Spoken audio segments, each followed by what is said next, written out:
Hello tout le monde, j'espère que vous allez bien. Je suis super contente de vous retrouver aujourd'hui pour cette nouvelle vidéo, une vidéo que j'adore particulièrement filmer et je sais que vous appréciez particulièrement la visionner par la suite. Donc il s'agit de ma présélection à ma pile à lire de saison, puisque ça y est, l'automne touche bientôt à sa fin, on va passer en hiver et il est donc temps que je vous propose 10 nouveaux livres en fonction d'un thème pour que vous puissiez me choisir mes 5 futures lectures. Alors du coup je vous rassure, il n'y a pas de problème de chauffage dans cet appartement, c'est juste pour me mettre vraiment en situation que j'ai mis mon manteau.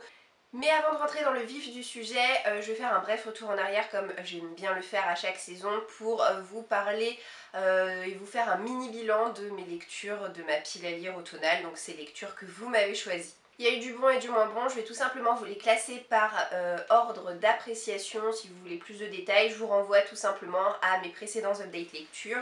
En cinquième position, avec la triste note de 1 sur 5, j'ai mis Sorcière associée. En quatrième position, avec la note de 2,5 sur 5, j'ai mis Ex. En troisième position, avec la note de 3 sur 5, donc une lecture meilleure que les deux précédentes, ça a été Hazelwood.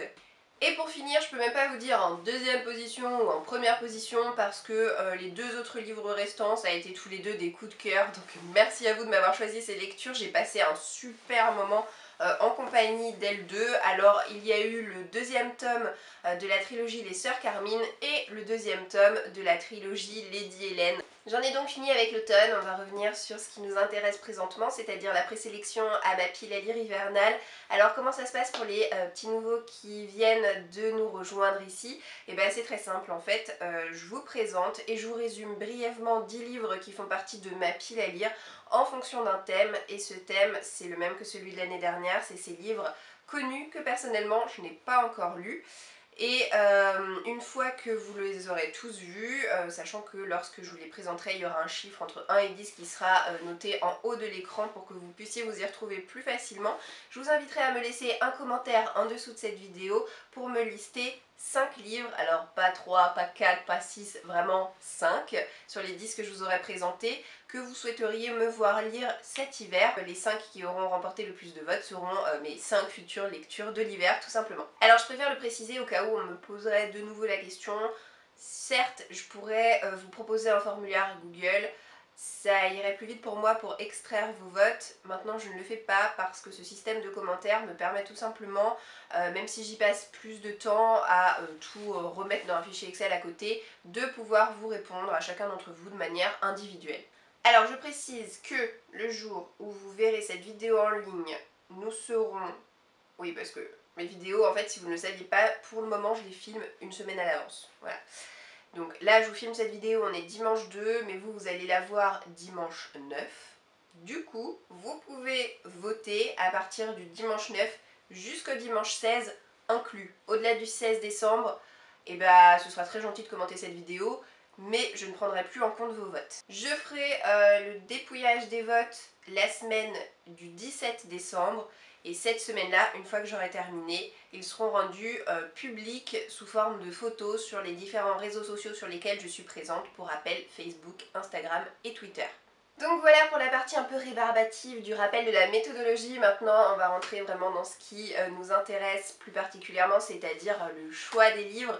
Donc je vous propose 5 grands formats et 5 livres de poche. J'ai vraiment pas fait exprès, mais ça s'est présenté comme ça quand je me suis retrouvée devant ma pile à lire et je me suis dit bon alors, quels sont ces livres qui sont connus sur la blogo et que j'ai toujours pas lu? Alors le premier des 10 livres que je vous propose de me choisir, c'est La Reine du Tirling, écrit par Erika Johansson et sorti aux éditions JC Lattès. C'est le premier tome de cette trilogie que j'ai toujours pas lu et qui pourtant a fait un véritable tabac sur la blogo. C'est un livre que beaucoup d'entre vous ont déjà lu, que moi du coup c'est toujours en attente parce que tout simplement j'ai pas eu l'opportunité de le sortir de ma pile à lire jusqu'à présent, mais c'est un livre de fantasy qui me tente, mais tellement. Dans cette histoire, on va découvrir Kelsey, qui est une princesse qui vit en exil depuis la mort de sa mère, la reine. Son oncle a pris le pouvoir, il gouverne d'une manière très sévère et très injuste. En fait, son oncle est un véritable tyran. Et le jour de ses 19 ans, Kelsey, accompagnée de sa garde, va revenir aux portes du donjon où règne son oncle pour récupérer le pouvoir. Alors elle y tient pas particulièrement dans le sens où elle se sent peu capable de gouverner, mais c'est son devoir, c'est ce qu'elle se doit de faire. Voilà pour l'histoire de ce livre qui me tente encore une fois beaucoup. Et au moment de le reposer juste derrière, je vois que ça fait un bout de temps que je l'ai en ma possession, vu qu'il y a la petite pastille du salon du livre. Je l'ai acheté en 2016 ce livre, donc voilà, on est bientôt en 2019. Ça fait longtemps qu'il traîne dans ma bibliothèque. Alors le deuxième livre que je vous propose de me choisir, je vais pas être très originale dans le sens où c'est le tome 3 de Phobos, écrit par Victor Dixon et sorti dans la collection R de Robert Laffont. Pourquoi est-ce que je vous dis que je vais pas être très originale? Tout simplement parce que c'est la 3e année que je fais ce système de pile à lire participative en fonction des saisons. Et c'est la 3e fois que lors d'une pile à lire hivernale, je vous propose de me choisir un tome de la série Phobos. Et jusqu'à présent, vous m'en avez toujours choisi un. Et jusqu'à présent, c'est ma seule façon pour moi d'avancer dans cette série. Je suis pas en train de vous dire que pour cette raison, il faut me choisir impérativement cette lecture. Absolument pas, vous faites bien ce que vous voulez. Mais en tout cas, je sais pas, j'ai pris pour habitude de mettre dans cette présélection de pile à lire un tome de cette série de science-fiction. Dans cette histoire que vous connaissez tous, hein, parce que la série est terminée depuis un petit moment maintenant et je suis un petit peu à la traîne pour la terminer, alors que pour nombre d'entre vous, ça fait belle lurette que ça y est, vous l'avez dévoré en entier. On découvre 6 garçons et 6 filles qui embarquent dans le même vaisseau spatial mais qui sont physiquement séparés. En partance pour la planète Mars, ils sont filmés 24 heures sur 24 à l'occasion d'une émission de télé-réalité de speed dating. Et ils ont pour but, quand ils atterriront sur Mars, de se marier, de fonder une famille et de fonder comme ça la première colonie humaine sur Mars. Et bien entendu, les choses ne vont pas se dérouler comme prévu. J'adore l'écriture de Victor Dixon, surtout dans cette série. Je la trouve particulièrement addictive et intelligente. Donc on verra bien si vous le choisissez ou pas, ce tome 3. Le troisième livre que je vous propose de me choisir, c'est Nos âmes jumelles, écrit par Samantha Bailly et sorti aux éditions Rajo. Là aussi, c'est un livre qui est sorti il y a un petit moment, il est sorti en 2015 je crois. C'est une trilogie, il y a eu Nos âmes jumelles, Nos âmes rebelles et Nos âmes plurielles. Je ne possède que le premier tome dans ma pile à lire. J'ai pas eu envie d'acquérir tout simplement la suite tant que j'étais pas sûre d'apprécier ce premier tome. Mais tout ce que je sais, c'est que vous avez là aussi été très nombreux à avoir lu et apprécié ce livre qui est un contemporain pour les ados, dans lequel on découvre deux jeunes filles qui vont se rencontrer par le biais d'un forum. Donc c'est une amitié virtuelle qui va se développer entre elles deux. Elles sont très différentes l'une de l'autre, autant sur le plan physique que sur le plan intellectuel et que sur leurs passions respectives, vu qu'il y en a une qui dessine et l'autre qui écrit. Et un beau jour, elles vont décider de se rencontrer pour de vrai autour d'un projet commun qui est l'élaboration d'une bande dessinée. Voilà pour le résumé de cette histoire. Je vous laisse décider si vous souhaitez que ce livre fasse partie de ma pile à lire hivernale. Alors je me rends compte que j'ai pas beaucoup de suites de séries à vous proposer pour une fois dans cette présélection, mais en tout cas en voilà encore au moins une, puisque pour le 4e livre, 4 et je vous montre le chiffre 5 sur ma main, mais tout va bien, 4, voilà. Pour le 4e livre, je vous propose de me choisir le tome 2 de la série Une braise sous la cendre, écrit par Saba Tahir et sorti aux éditions PKJ. Là aussi, c'est une série très connue de fantasy, young adulte, qui a énormément fait parler d'elle. Le tome 3 est sorti cette année. Tout le monde est fan de cette série, qu'est-ce que vous voulez que je vous dise? Personnellement, j'avais pas eu un coup de cœur pour le premier tome, mais je l'avais trouvé hyper prometteur. Dans cette histoire, on découvre un univers où le pouvoir auparavant était détenu par les érudits, mais les martiaux, un peuple guerrier, a pris le pouvoir par la force et désormais les érudits sont réduits au rang d'esclaves. Et par exemple, le fait de lire est punissable de mort, de pendaison, de ce que vous voulez. Et notre héroïne s'appelle Laïa. Elle était une érudite et elle est toujours une érudite d'ailleurs, et son frère a été mis en prison. Donc Laïa va essayer de le délivrer pour empêcher qu'il soit tué, et pour ça elle va infiltrer la résistance. Et la résistance, pour lui venir en aide, va lui proposer un marché. Ok, ils vont sauver la vie de son frère, mais pour ça ils ont besoin que Laïa leur rende un service, et ce service c'est d'infiltrer une école qui s'appelle Blackleaf et qui sert à former l'élite des martiaux. Et parmi cette élite, parmi ses élèves, il y a Elias qui est notre second personnage principal. Voilà pour le résumé de cette histoire qui est particulièrement dense, extrêmement riche, complexe à souhait, mais tellement passionnante. Le cinquième livre que je vous propose de me choisir, c'est Le Gang des prodiges, écrit par Marissa Meyer. Là aussi, c'est édité chez PKJ. C'est une parution assez récente. C'est un livre qui est connu, mais c'est surtout son auteur qui est très connu, puisqu'on lui doit notamment la série des Chroniques lunaires, que j'avais adoré. C'était une série de science-fiction. Après, on lui a dû également le livre Heartless qui est sorti en français, je crois, l'année dernière. Je vous dis je crois parce que je l'ai eu à un moment donné en ma possession, mais je l'ai lu en VO avant de le revendre parce que l'histoire, voilà, c'était une pseudo-réécriture de Alice au Pays des Merveilles, mais ça m'avait pas vendu spécialement du rêve. J'avais été finalement assez déçue par cette lecture.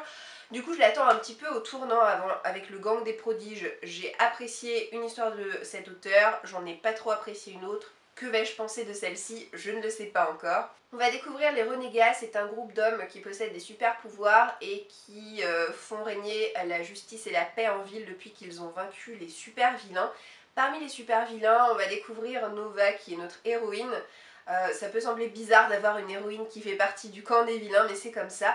Et Nova va tenter d'infiltrer les renégats en les espionnant, etc., en se faisant passer pour l'une d'entre eux, tout simplement parce que ils ont tué sa famille et qu'elle n'aspire qu'à une chose, se venger. Donc voilà en ce qui concerne le cinquième livre que je vous propose d'intégrer à ma pile à lire hivernale. Le livre numéro 6, c'est Mémé dans les orties, écrit par Aurélie Valogne. Et ce livre est sorti aux éditions Le Livre de Poche. C'est le plus petit livre que je vous ai jamais proposé de me choisir, hein. Il est extrêmement court, c'est écrit assez gros. Pour tout vous dire, il fait 250 pages, mais il me tente énormément. Aurélie Valogne, elle est très très connue. Elle a publié plusieurs romans de type contemporain feel good. Et Mémé dans les orties, c'est son titre le plus connu. Dans cette histoire un petit peu perchée, on va découvrir un homme âgé de 83 ans qui est un peu boubon, un peu aigri de la vie et qui va perdre du jour au lendemain sa chienne, qui va prendre la poudre d'escampette. Et la perte de sa chienne, ça va avoir pour conséquence directe qu'il va perdre en même temps le goût de la vie, jusqu'à ce qu'une petite fille et qu'une mamie geek de 92 ans forcent littéralement la porte de chez lui pour lui chambouler complètement son univers, pour lui retourner la tête et lui redonner ainsi le goût de vivre. J'ai très envie de découvrir cette histoire qui a l'air mignonne à souhait et pleine de bons sentiments, donc on verra si vous me choisissez ce titre ou pas. Si c'est pas le cas, nul doute que j'aurai l'occasion de le lire à un autre moment de ma vie, ce sera pas bien grave pour autant, mais en tout cas voilà, c'est le sixième livre de cette présélection.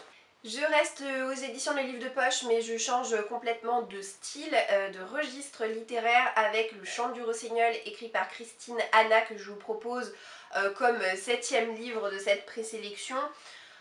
En fait là on est dans le registre historique, c'est un livre qui a été énormément lu ces derniers temps. Là vous voyez sur la petite pastille c'est écrit 2 millions de lecteurs, en plus c'est une histoire qui est en cours d'adaptation au cinéma, donc c'est pour vous dire à quel point elle a eu un succès assez phénoménal lors de sa sortie en grand format il y a quelques temps de ça aux éditions Michel Lafon. D'ailleurs le livre est plus connu au niveau de la couverture quand il est en grand format que quand il est en format poche. Je vous mettrai quelque part dans l'écran la couverture du grand format pour que vous puissiez vous dire ah oui c'est ce titre là. Donc c'est un livre qui va nous permettre de suivre le destin de deux sœurs en 1939 qui est le point de départ de cette histoire, donc au tout début de la Seconde Guerre mondiale en France. Donc l'une des deux sœurs fait ses adieux à son mari qui part combattre au front et qui va se voir obligée dans la foulée d'accueillir sous son toit un officier allemand. Quant à sa sœur qui est plus jeune qu'elle, qui a 18 ans, elle part s'installer à Paris au moment où les officiers allemands rentre dans la ville et elle va faire partie de la résistance sous le nom de code Le Rossignol, donc ce qui a donné son titre à ce livre. J'ai très envie de découvrir cette histoire. En plus de ça, j'ai peu l'occasion de lire des romans qui comme ça font partie du genre historique, mais j'ai très envie d'en découvrir davantage. Le huitième livre que je vous propose d'intégrer ma pile à lire hivernale, c'est une suite de séries, c'est la troisième et dernière suite de série de cette présélection. C'est une série que j'ai commencé il y a un bout de temps et que j'ai pas poursuivi depuis très longtemps, c'est tout simplement la série de Sophie Jomain, Les étoiles de Nos Head.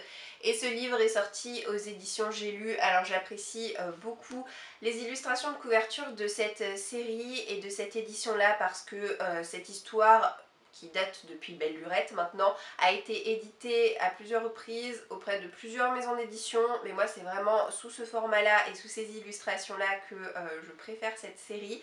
Donc là j'en suis au tome 3, on est dans un registre fantastique d'urban fantasy. C'est une série qui a énormément fait parler d'elle, qui possède de nombreux adeptes et en ce qui me concerne, je suis un petit peu gênée parce que j'arrive pas trop à me positionner avec cette série.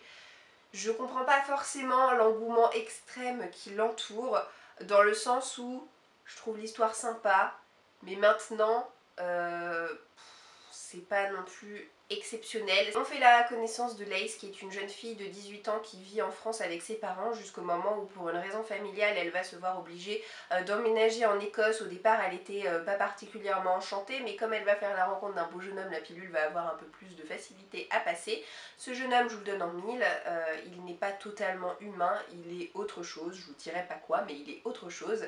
Et voilà, l'histoire va partir de là. Donc je vous laisse décider si jamais vous souhaitez que ce troisième tome fasse partie de ma pile à lire hivernale. Je change une fois encore de registre avec, pour 9e livre de cette présélection, un livre policier. Voilà, je pense que ça doit être l'un des rares, l'un des seuls même, de ma pile à lire, tellement c'est un genre littéraire que je lis peu. Donc il s'agit du premier tome de la série Agatha Raisin, sorti aux éditions Albin Michel, écrit par MC Beaton. Alors j'aime beaucoup les illustrations de couverture qui sont dessinées sur tous les tomes de cette série à rallonge. Alors je vous parle de série à rallonge parce que c'est une série qui comporte au moins 12 ou 13 tomes si c'est pas plus. Tellement elle a un succès fou et tellement à chaque fois les lecteurs sont au rendez-vous.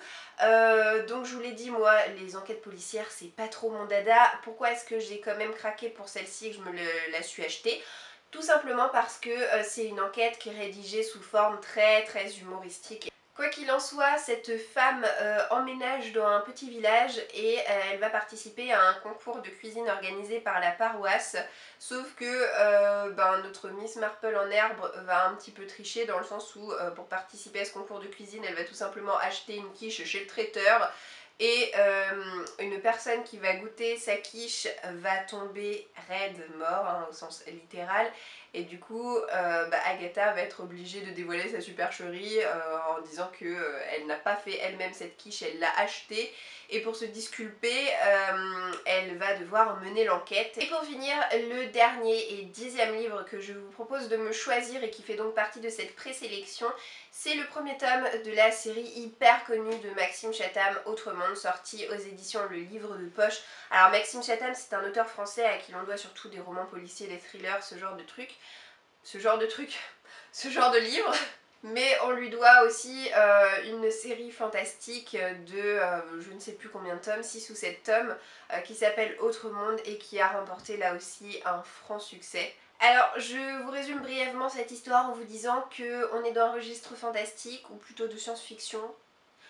Et il y a un ouragan d'origine surnaturelle qui a ravagé le monde tel qu'on le connaît et qui a éradiqué du globe tous les adultes. Désormais, cet univers se compose exclusivement d'enfants et d'adolescents et on a 3 ados qui vont se rencontrer. Ce sont nos 3 héros, d'où le titre de ce premier tome qui s'intitule L'Alliance des Trois, et qui vont devoir lutter pour leur survie alors qu'il y a l'ombre d'un grand méchant qui se rapproche de plus en plus. Voilà pour cette histoire et pour ce 10e livre que je vous propose de me choisir.